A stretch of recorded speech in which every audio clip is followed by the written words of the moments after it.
वैसे लिम्बूस सिक्किम में कैसे आए इस बात की थ्योरी में भी कंफ्यूजन्स हैं, लेकिन अधिकतम तौर पर दो वर्जन्स को सही माना जाता है, जिसमें से एक थ्योरी दी गई है जे.आर. सुब्बा की हिस्ट्री ऑफ सिक्किम में। उससे ये पता चलता है कि लिम्बूस को पहले सेवा यथांगसा कहा जाता था, जिसे डिराइव किया गया था सेवा यथांग से, जो कि 8 भाई थे। ये 8 भाई उनके पिता सुत्सुरु सुहांग फेबा द्वारा छोड़ दिए गए थे उनकी मां तेतलारा लाहादोंगना के पास।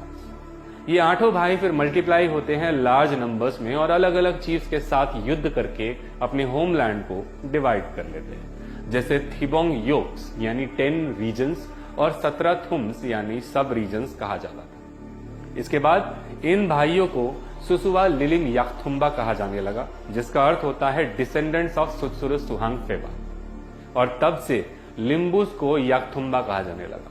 फिर 1774 में नेपाल के गोरखाओं द्वारा इन्हें लिम्बू कहा जाने लगा। इमान सिंह चेंजोंग का यह भी कहना था कि लिम्बूस 10 भाइयों के डिसेंडेंट्स हैं और उन 10 भाइयों के साथ 3 स्पिरिचुअल एडवाइजर्स थे, फेजिरी फेदांगमा, सांबाहांग एब्लिहांग सांबा और सुमुंदुम येपमुंदुम। ये 3 लिम्बू प्रीस्ट थे जो मुंदुम गाया करते थे। उन 10 भाइयों में से 5 भाई अपने डिसेंडेंट्स के साथ लिम्बू वन से बनारस की तरफ माइग्रेट हुए और फिर वापस आ गए, जिस वजह से उन्हें काशी थांगबा कहा जाने लगा। और बाकी 5 भाई अपने डिसेंडेंट्स के साथ तिब्बत की तरफ माओरोंग हांग में माइग्रेट हुए और लिम्बू वन वापस आए। इन्हें लासा केउबा कहा जाने लगा। इसके बाद ये 10 भाई अलग अलग जनजातियों के साथ मिक्स होते हैं और एक जगह में सेटल हो जाते हैं, जिसे आम्बे पोजोमा, कामकेत लांगमा, सुमहत लुंगमा कहा जाता था। और इस रीजन के 8 छोटे राजाओं को रूल हुआ करता था, जिनके नाम हैं होंदिंग हांग, येकेटेट हांग, चासबी हांग, लारासो पांगबो हांग, खेसीवा हांग, एकांगसो हांग, खादी हांग और इमे हांग। लिम्बूज इन राजाओं के अधीन में रहते हैं, लेकिन उन्हें काफी ऑप्रेस किया जाता है।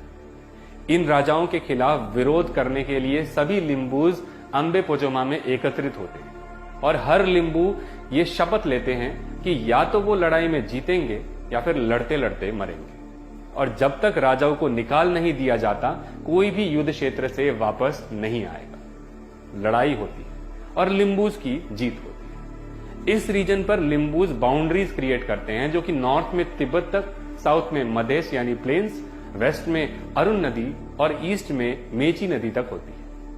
सभी लिम्बूज मिलकर हर ट्राइब से 10 चीफ चुनते हैं, जिन्हें हांग कहा जाता है। रिसर्च करने पर इन 10 चीफ्स और उनके फोर्ट्स के नाम पता चलते हैं, जो हैं: पहला, सामलुपले सांबा हांग, जो कि तंबर खोला में तंबर योग किले से राज करते हैं। दूसरे, सेसेकुम सत्रेनु हांग, जो रूल करते हैं फिदाप पोकलाबुंग योग किले से।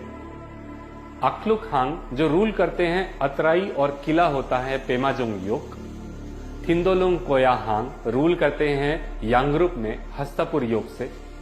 सेसियांग सेरेंग हांग, रूल करते हैं मेवा खोला मेरिंगडन योग से। नियासो पापो हांग, 5 थर में फेदेन योग से। एमिबू खेवायांग, 6 थर में तकलुक योग से। सोयक हांग, 24 में कुरले योग से। इंग हांग, 10 मझियां 5 खापन में चिनलुंग योग से। और आखिर में इमे हांग इलाम में रूल करते हैं आंगडांग योग से। ये 10 योग्स बन जाने के बाद सभी चीफ्स को याकथुम्बा का टाइटल दिया जाता है। धीरे धीरे वक्त बीतता है और सभी इंडिजिनस ट्राइब्स, जिन्हें भुईफुटा कहा जाता था, संख्या में बढ़ने लगती है और ताकतवर हो जाती है। कई सदियों तक लिम्बूज लिम्बुवन में राज करते हैं और 1771 में नेपाल की गोरखा आर्मी इन्वेड करती है इस क्षेत्र में, जिसमें लिम्बूज गोरखाओं की